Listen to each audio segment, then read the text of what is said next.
supplies. So, hindi naman ganun kadami yung supplies ko, and beginner lang din ako, so disclaimer, hindi ako pro, but I will just share to you what I have and what I learned. Actually, onti lang yung supplies ko. Ito lang siya. Tan! Ayan lang yung art supplies ko. So, i-share ko lang anong laman ng box na yan, and yung mga ginamit ko before, and ano yung ginagamit ko ngayon. So, hopefully, this video will help you.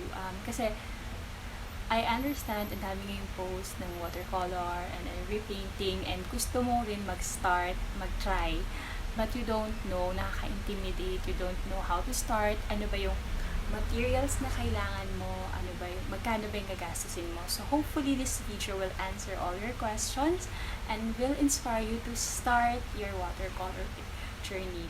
So let's start!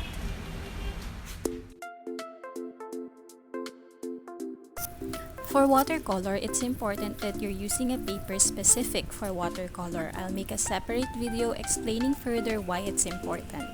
So my first paper is the Canson watercolor paper. It's only 80 pesos and it's available in National Bookstore. When the pandemic happened and we had this ECQ, I tried this Corona watercolor paper because it's the only one available. This is the one I used for my bookmarks and recent posts. This is also the paper na na-realize ko na sobrang importante ng quality ng paper na ginagamit. So lastly, and the one I'm using right now is the Fabriano watercolor paper. This is only 100 pesos and it's really good. Among the three, I recommend for beginners, Canson and Fabriano. If your budget is too tight, Canson will do. I also learned that there's a hot and cold press watercolor paper. It's also important to check the GSM. I prefer using greater than 200 GSM, and also check what your paper is made of.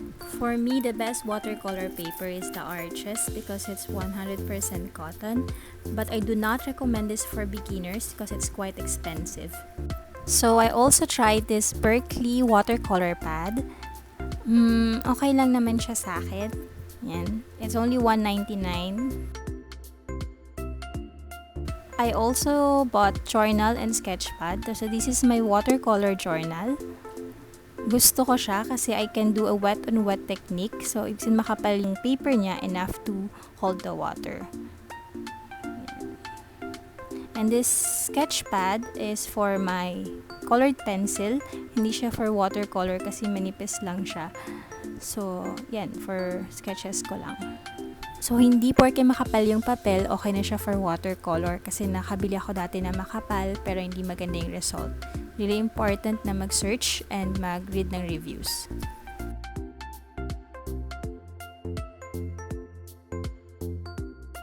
So, yung first set ng brushes ko ay yung the Tokyo Fine Sen brushes. Ayan. Ay, na-try ko na. Lakas maka-vlogger. So, 199 lang yung 5 brushes niya. Meron din silang 99 pesos, 3 brushes na yon. Then, nung nagka-ECQ, I tried this Craft Central brushes. So, the Craft Central brushes, sila lang kasi yung nagde-deliver that time.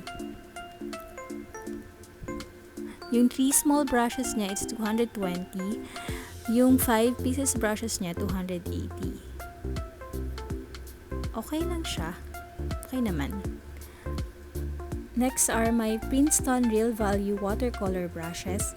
Ito talaga nag-invest ako kasi I really want a good brush. At pricey lang siya pero ito yung best, isa sa mga best brand ng brushes. It's 750 pesos for 5 pieces of brushes. Ito rin yung pinakamura na Princeton na nahanap ko online. So, yung iba kong brushes, meron akong ito, water brush. Yung bago ko, it's a freebie lang. And then yung luma ko, binili ko sa Artisan for 80 pesos. Maganda siya for traveling.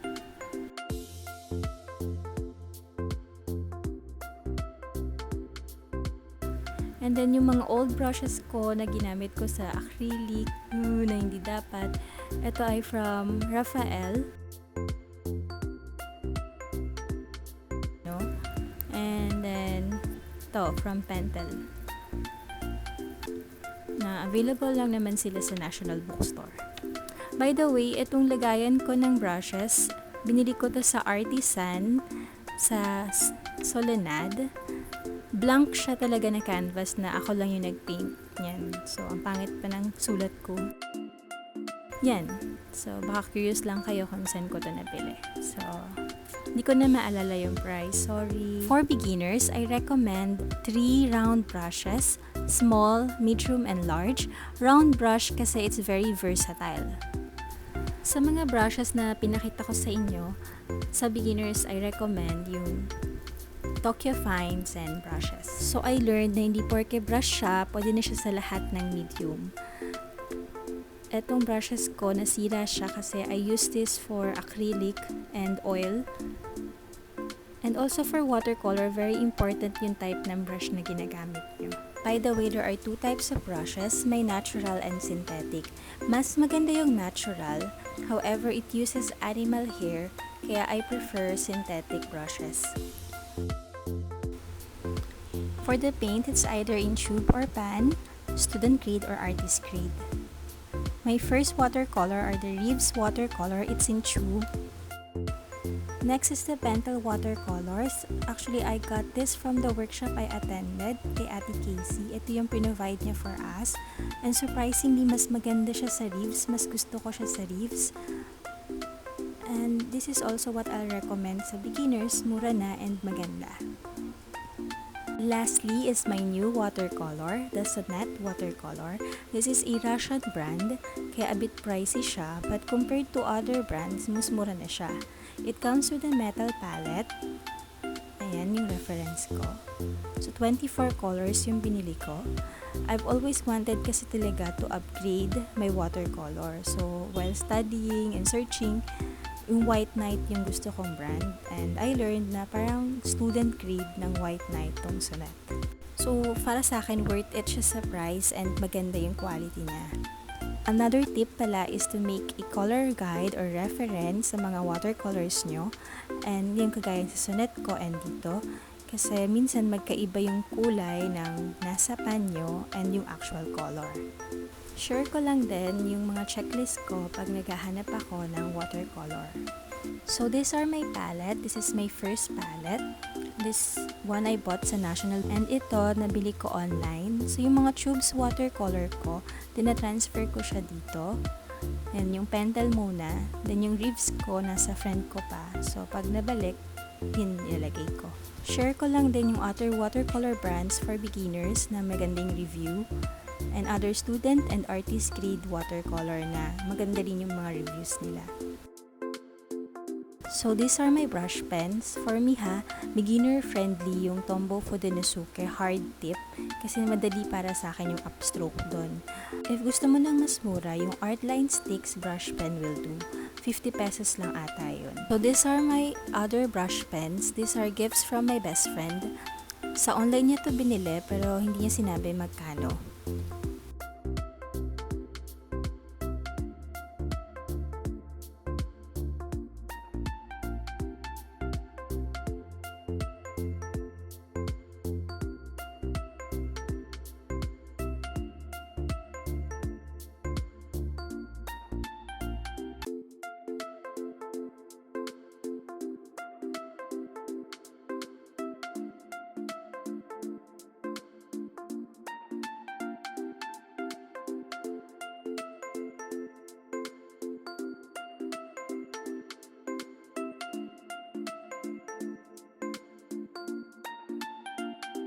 Share ko lang experience ko. So, bumili ako ng calligraphy pen.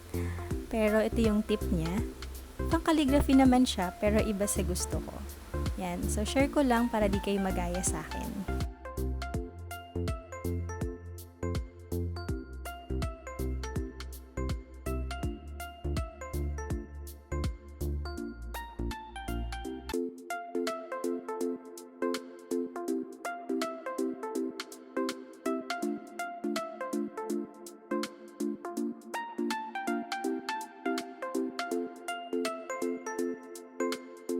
My last advice is to commit your talents to the Lord.